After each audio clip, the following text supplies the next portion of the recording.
réussite du mandat du président Bassirou Diomaye Diakhar Faye. Il lui reproche notamment des déclarations qu'il juge graves comme l'évocation d'un mandat de transition ainsi que la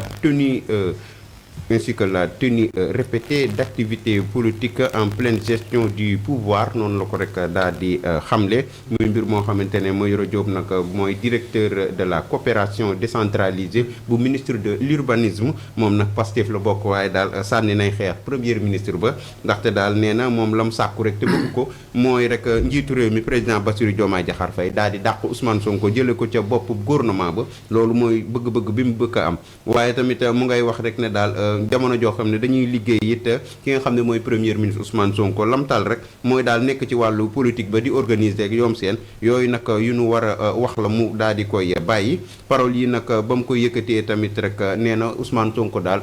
jubluwul daal ci liggéeyu ki nga xam ne mooy Bassirou Diomaye Diakhar Faye jàppale ko pour ak réussite daal di mën a am ci liggéey ba waaye tamit ñu ba mu ko waxee ba pare moom Mayoro Diop it ñu bari ca Pastef rek rawatina sax ki nga xam ne moo jiite urbanisme di monsieur Moussa Fofana moom génn na rek di réagir ak ñu bari ca Pastef ne kàddu yi waru koo yëkkati ainsi de suite ñu bari daal kàddu yi nabu yëngal na Pastef ki bu baax a baax a baax. léegi lan moo tax waru ko yëkkati. waaw nee nañ daal lan moo tax ñoom nanguñu en fait gis nga réew ni lay doxee.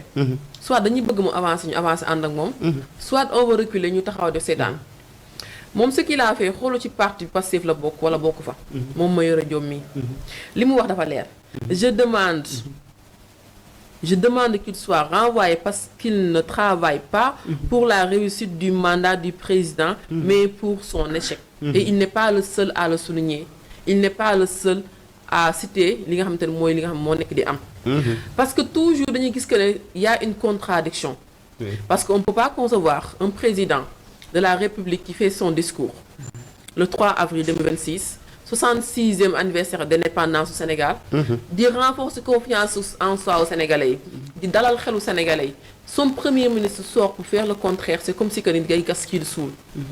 donte ne il veut faire passer l'information comme quoi que le Sénégal ça ne va pas mais il y avait d'autres méthodes à le faire d'autres vont me dire que non il a été assez direct et assez cohérent parce que il est honnête. Non je pense qu'il n'est pas honnête ñu baal ma sax ji. Je sens pas l'honnêteté dans son discours. C'est-à-dire que li nga xamante ne am na pourquoi defu ko avant discours son excellence monsieur Diomaye Diakhar Faye. Avant que monsieur Diomaye Diakhar son excellence def discours am pour renforcer confiance en soi des Sénégalais. Pour leur dire que ayez confiance travaillons main dans la main pour avancer et pour sortir ci li nga xamante ne mooy kamb yi nga xamante ne mooy quatrième sous-sol bi nga xamante ne ni moom Ousmane Sonko ak i argument ak preuve yi nga xamante ne doon na ko jéem a jagle waa FMI moo ñu ci dugal. Tey jii nii il revient pour faire des discours pour nous faire savoir que le Sénégal ça ne va pas fi ñu jëm baaxul tous les voyages yi nga xamante ne def nañ ko wala dañ koy waaj a def ci loo xamante ne amul sens dañ koy bàyyi ba jëmmi jamono kon léegi lay door a xam ne kon voyage yi amul woon sens kon lan moo tax mënoon jël suñu jet privé di taal suñu xaalis réew suñu essence ak ay conditions yu baax pour dem ay voyages yoo xamante ne xamuñu lan doon indi à part jëli bor yokk bor. Il nous parle de quatrième sous-sol, il nous parle de problèmes yi nga xamante ne actuellement on est en train de le vivre alors que sénégalais yi ñenn si ñoom ñi conscient ñi nga xamante ne nangu nañoo gis nangu ñu muur seen ay bët di leen jëmal ci benn direction xamoon nañ ko à l'avant doon ko crier d'autres leur disaient que dañoo contre li nga xamante ne mooy son le premier ministre moo tax ñuy wax alors que ne sénégalais yi ñi nekkoon di kaas nekkuñu tout simplement des opposants c'était des gens yoo xamante ne ils sont neutres nekkuñu camp bi mais ce sont des gens qui faisaient des analyses yoo xamante ne ni jëmale ko ci gestion wu réew mi tey jii on voit le président le ministre qui sort pour nous dire que ne réew mi neexatul doxatul tiitalaat askan bi ñëpp stressé ñëpp stressé te pourtant par ailleurs doon nañu ko waxtaanee ci ay plateau mais lui il refusait de dire en face la vérité. Il continue à nier di wax ne am na ay surprises yu ñëw bu surprises yooyu ñëwee Sénégal dina naat mais est-ce que tax na Sénégal naat mais surprise yooyu moom ñëwee fan la dugg ci ay bor mais Sénégal dafa metti parce que dañoo hérité ay dettes mais yàgg nañu hérité ay dettes tamit nag monsieur le premier ministre c'est pas la première fois ñu hérité ay dettes c'est pas la première fois ñu hérité ay dettes ki nga xamante ne moom moo leen bàyyil det yooyu noonu dafay fekkoon ay det yu gën a métti loolu noonu fekk keesi vide bi nga xamante ne mooy gouvernement bi ñu ko bëggee wax ne ko non il faudra que ñu qu'on s'adresse aux Sénégalais wax leen li fi ne parce que rien ne va nañ leen non on va travailler parce que nous n'avons pas été élus pour ñu nekk di jàmbat nous avons été élus pour ñu doxal réew mi pour ñu bañ a stresser population on va travailler peu importe comment on va trouver les moyens on va travailler. D'accord. Par contre ce que vous avez fait vous mooy que bi ngeen toogee au lieu que ngeen jëm a def la même chose que lui non vous avez dit que vous allez faire mieux mais vous allez faire pire que lui. Comment? Je mesure bien mes paroles. Au lieu que ngeen mesurer li nga xamante ne mooy ampleur bi nga xamante ne yow monsieur Ousmane Sonko génne nga ko jëmale ko ci wàllum dette cachée bi nga doon wax